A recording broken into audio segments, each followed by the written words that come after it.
forecast said no wind. Wasn't supposed to be any wind.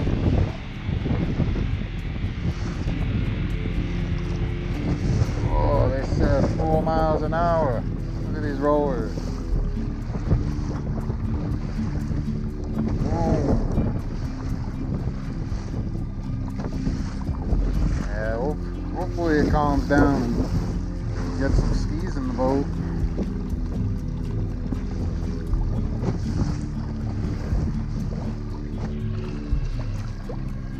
Hey guys, how's it going? For those of you that don't know, I am the Stickiest Lizard. Today I'm on my home lake, Lake St. Clair. Maybe you heard of it. And while I'm at it, I figured I'll give you musky fishing from a kayak 101. Hang in there.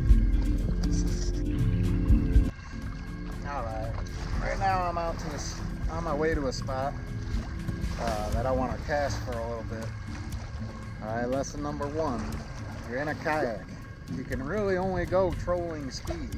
So you have no excuse not to troll something. Alright? For musky, the bigger the better. Right now I got behind me a white Poseidon. I'm only running 1 line today. If you're running 2 lines or 3 lines, it's crazy to me, 3 lines. But if you're running 2 lines, try to run something similar. Either don't run a spinner on one and a swim bait on the other or whatever. Try to run like 2 Poseidons, or if you're gonna go spinners, run like 2 Tridents.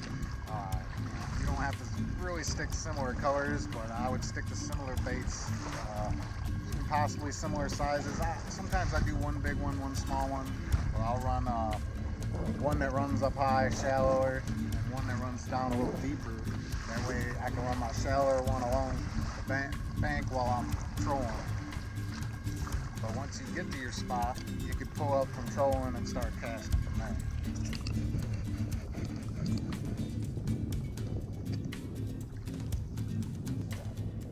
Alright guys, just got to the spot. I'm going to take this Poseidon off, put on a little spinner. Also, if you've never fished muskies before, you are going to want to use some type of leader, either wire or thick fluoro. I just stopped using the clip-on fluoro leaders, and I started actually just tying it right on with an FG knot. I don't know if you can see that, but that'll go through my guides and everything. And one of my favorite knots, real strong. Picked up a weed. All right, I'm gonna get this thing out there, see if we can't raise one. Oh, I'm marking some right now. Yeah, let's do this. Oh, really choppy today out here, Lake St. Clair.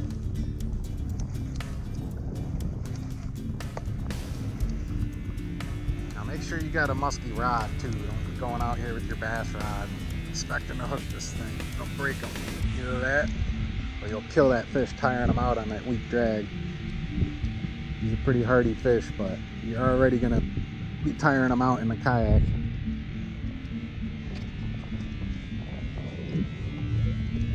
But now I'll help you out with this. Always, always, always go into a figure 8. If you're too lazy to do a figure 8 every cast, you're not gonna catch a fish.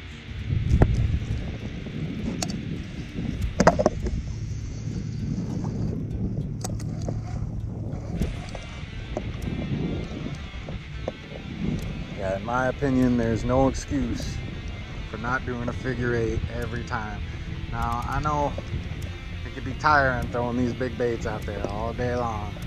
And, everybody eventually gets a little lazy on their figure 8, but at least go in there for a half of one. Now, when I was learning, I didn't have a whole lot of help. They told me, figure 8 at the boat. What do you mean figure 8 at the boat? With my rod? With the bait? What does that mean? Well, figure 8 at the boat. Well, that's not a lot of help to somebody that's never done this before. Now, you're using your bait in the shape of a figure 8. Alright? And then as you get further away from the boat, it's harder to keep that deeper. All right, and you want to make this as realistic as possible. No bait fish can cut and turn the other way, and the opposite direction. You know what I'm saying? They're going to do a little bit of a circle, which is what each end of your figure eight is. All right, so when you're coming up off your circle, you're going to be deep when you're close, and then as you start your circle, come up shallower as you're farther away, so you can make a bigger figure eight. The bigger the figure eight, the better it is. All right, so I'm going deep, deep, deep, close to the boat. I'm gonna start coming away from the boat and going shallower, shallower, shallower, and then dive that thing down deep as you're going back, and then as you're coming back out, make it a little shallower and back down. See that? That's about as big of a figure eight as you're gonna be able to get in a kayak. And I just do it usually a couple times and then throw it back out and get out there again. Now these are following fish. They will follow it. I don't even know how long. They'll follow this thing for a long time. When you're trolling, there's no clue where that fish actually came out and grabbed that bait, because he could have been following it for 10 minutes.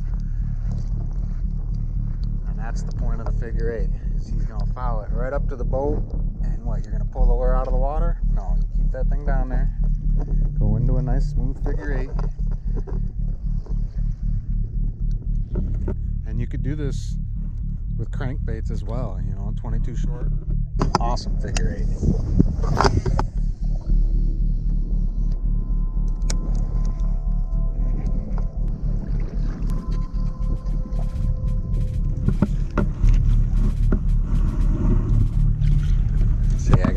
So I'm not going to waste it. But at least I went for a little half figure eight, because sometimes they don't care that there's grass on there. Stuff out of my boat.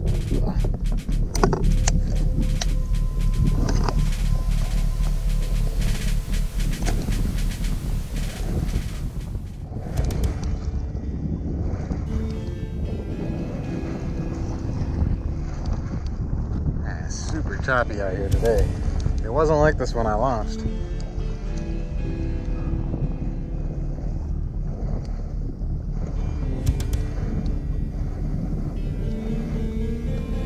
Just keep your eye out for that follow, that big shadow.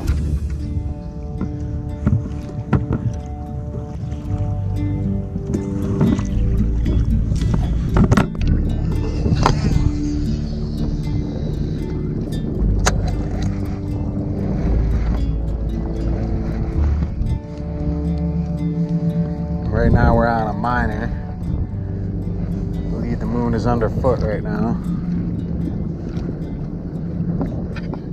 And I'm just trying to kill some time before I go out for sturgeon tonight.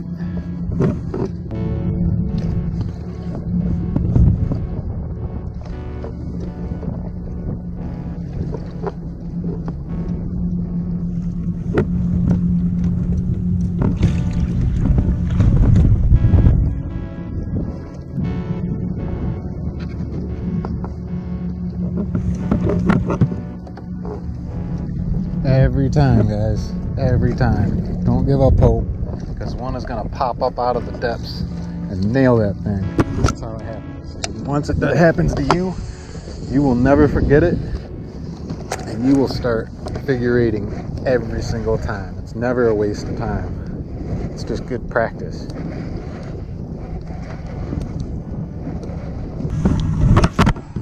be much of a video unless I hooked the into one, huh?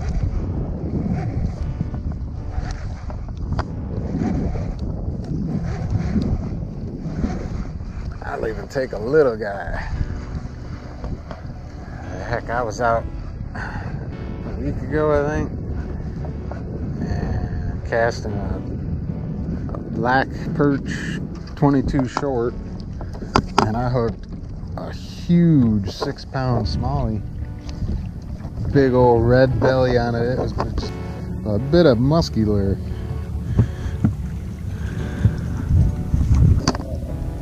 Crazy.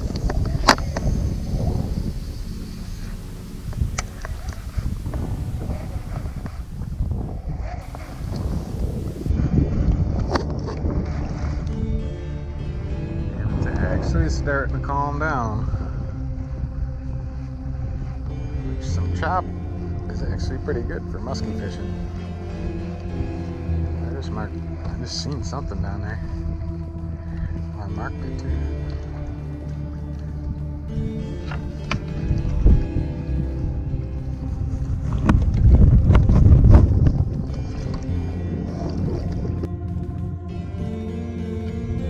I think it was a bass. I've seen it.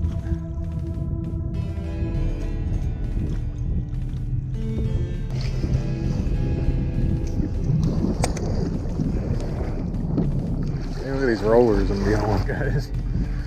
And one more thing. You want a natural presentation.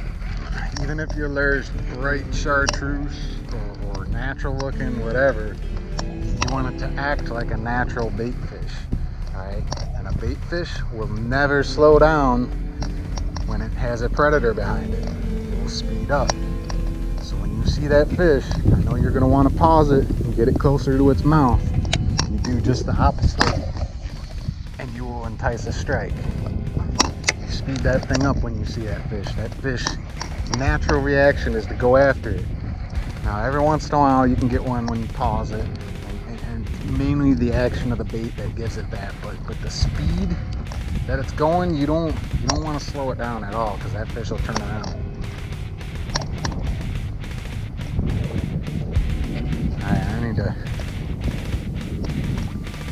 change batteries out on this GoPro. One more cast.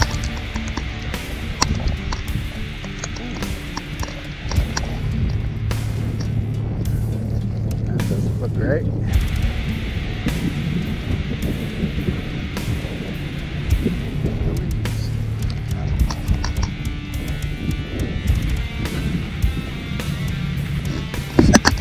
What's up with that? Oh, it's tame. That's what she's supposed to look like.